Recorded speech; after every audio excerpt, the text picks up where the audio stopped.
Sabrina Philippe, Oui. justement, vous êtes notre psychologue dans cette émission. On a entendu là, deux messages assez proches, au fond, c'est-à-dire de positiver la vie, de la regarder de façon positive. Comment on fait pour bien passer ce cap des 60 ans, qui est l'âge d'Europe 1 aujourd'hui? Alors, déjà, il y a un constat qui est à faire avant tout changement, je dirais. Ce premier constat, déjà, c'est que on a un nombre de personnes de 60 ans et plus qui a augmenté de 23% en 10 ans. Ça veut dire quoi? Ça veut dire qu'aujourd'hui, il y a un véritable pouvoir aussi de cette tranche de la population qui a 60 ans et plus, de plus en plus nombreuse. Et ça, c'est important de le dire. En plus, on se rapproche de plus en plus d'une espérance de vie qui va frôler les 100 ans. C'est-à-dire qu'aujourd'hui, quand vous avez 60 ans, il va vous rester 40 ans à vivre. C'est énorme. Ce qui n'était pas le cas il y a encore quelques années où on se disait 60 ans, on est plutôt en fin de vie. Aujourd'hui, pas du tout. 40 ans, c'est énorme. 40 ans de vie encore à vivre. L'idée aussi, c'est qu'on n'a plus rien quelque part à se prouver comme on peut l'avoir dans une certaine jeunesse, c'est-à-dire que sur le plan professionnel, on a déjà fait une bonne partie. Voilà. Les enfants aussi s'en vont à cet âge-là. Donc, on se retrouve avec une certaine liberté qu'il va falloir exploiter. Et justement, cette liberté, elle est intéressante à exploiter. Donc, on va s'occuper beaucoup du mental. Et il y a pour ça quelques clés. J'espère que Véronique et Davina seront d'accord avec moi. La première des clés, c'est des projets. Des projets, et toujours des projets, parce que c'est se projeter dans l'avenir et c'est donc vraiment aller vers ces 40 ans qui restent encore de vie, c'est énorme. Mais c'est psychologique aussi, enfin, ce cap des 60 ans, Véronique. Qu'est-ce qu'on se dit quand on a 60 ans? Très franchement, moi, je suis tellement active, comme Davina l'a dit, et j'ai tellement d'énergie que j'essaie de donner aux autres, je ne me rends pas compte du tout de mon âge. Oui, mais il y a l'anniversaire, il y a au moins le jour d'anniversaire. C'est évident, même la fête, aujourd'hui c'est la Sainte-Véronique, on a l'impression que je me marie, j'ai reçu des bouquets de fleurs. Bon, c'est bien. Moi, mais qu'est-ce qu'on se dit le jour de son anniversaire? On se dit, waouh, j'ai 60 ans. Non, moi je ne me le dis pas. Je me dis que en m'occupant des autres, c'est un cadeau que je reçois en retour. Et ça, c'est vraiment ma mission. Il faut, et pour tout le monde, les gens qui nous écoutent, occupez-vous des gens près de vous. Donnez. Pas besoin partir au... Donnez. Voilà, Davina, à 60 ans, oui, c'est être ensemble. Moi, je ne sais pas s'il faut absolument faire quelque chose, mais je pense qu'ensemble, les choses se font naturellement. Il ne faut pas être acharné non plus à... Se forcer, il ne faut pas se forcer. Non, faut pas se forcer. Je pense que... Mais il n'y a pas de coup de mou à 60 ans? Non. Les choses changent. Non, les choses changent. Je pense qu'il faut pas courir après une jeunesse qui est partie. Je pense qu'il faut vivre son âge. Oui, je suis tout à fait d'accord. Voilà, avec la forme que l'on a, l'entretenir, c'est certain, mais vivre son âge. Voilà, pas vouloir absolument être dans le lot des jeunes. Sabrina Philippe. C'est tout à fait exact. Et c'est vrai aussi que quand je disais des projets, c'est se rapprocher de ses passions. Qu'est-ce qui vous anime à l'intérieur? Qu'est-ce qui est important pour vous?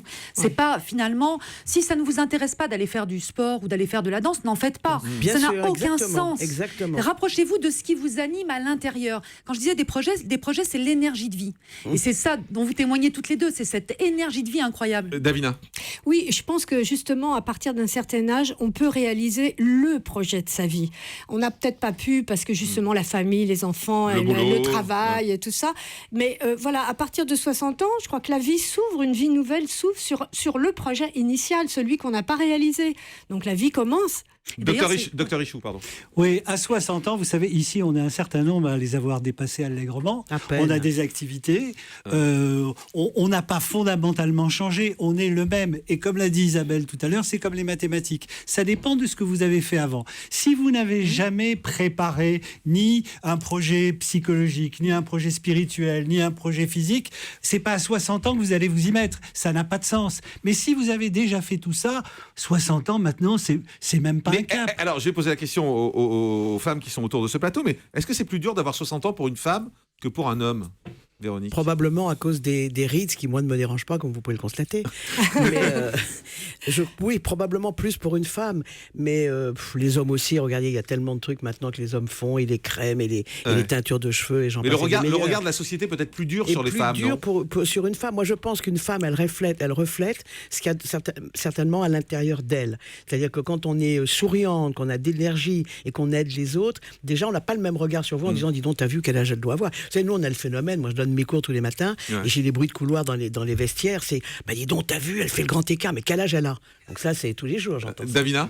Moi, je crois que tout dépend du souci que l'on a de l'image de soi. Je crois que si on est dans une finalement société on d'image en même temps. on est dans une société d'image, on n'est pas obligé d'y participer à ce point-là. C'est toutes les grandes différences entre Davina et moi. Oui, D'où le moi, je trouve monastère, ça quoi. pas- Voilà, c'est ça. Non, pas du tout. Pas du tout. Sabrina Philippe. Non, mais en fait, alors moi, je ne suis pas d'accord avec toi, Marcel, Sûr. docteur Ichou. C'est sur le fait que... Marcel, docteur Ichou. Marcel, docteur Ichou.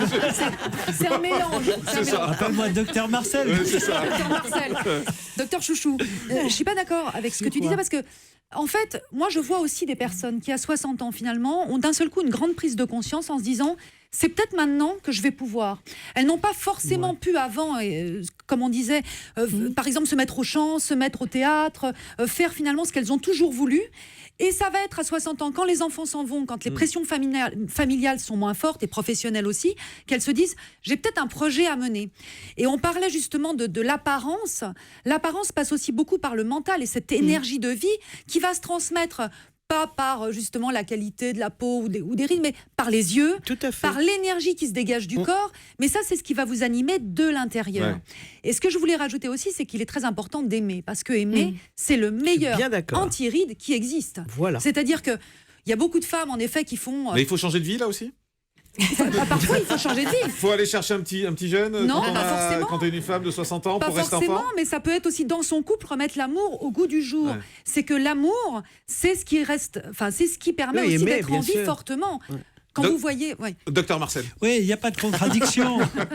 Il n'y a pas du tout de contradiction. Le problème, c'est pas les 60 ans, c'est l'environnement. Autrement dit, quand vous avez des activités, quand vous avez une vie qui vous donne de la confiance en vous, c'est pas compliqué d'avoir 60 ans. En revanche, quand il y a une rupture, évidemment, à ce moment-là, il faut se projeter, reconditionner tout ça. Mais ça peut arriver à 60, ça peut arriver à 50 et ça peut arriver à 70. Ce que je veux vous dire, c'est qu'il n'y a pas maintenant, à l'heure actuelle, parce que effectivement, comme vous l'avez dit, l'espérance de vie est plus grande, il n'y a pas une espèce d'épée de Damoclès qui vous tombe à 60 ans. À la limite, si elle tombe, là, il y a un vrai changement.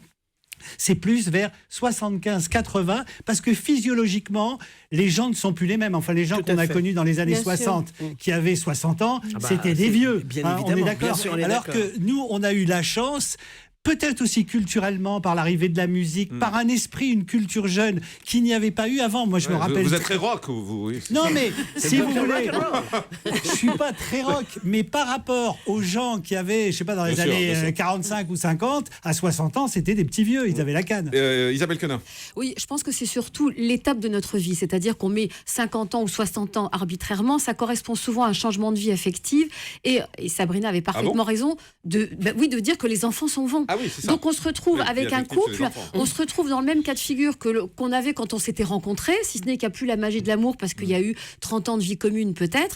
Et donc il y a des experts, enfin, il y a des médecins qui avaient décidé de faire, enfin des psychologues qui avaient décidé de faire un exercice aux couples qui venaient consulter en se disant mais on se retrouve tous les deux, on ne sait plus quoi faire. Moi j'avais ma mère qui disait toujours un homme à la maison c'est comme un matelas dans un couloir, tout le monde bute dedans.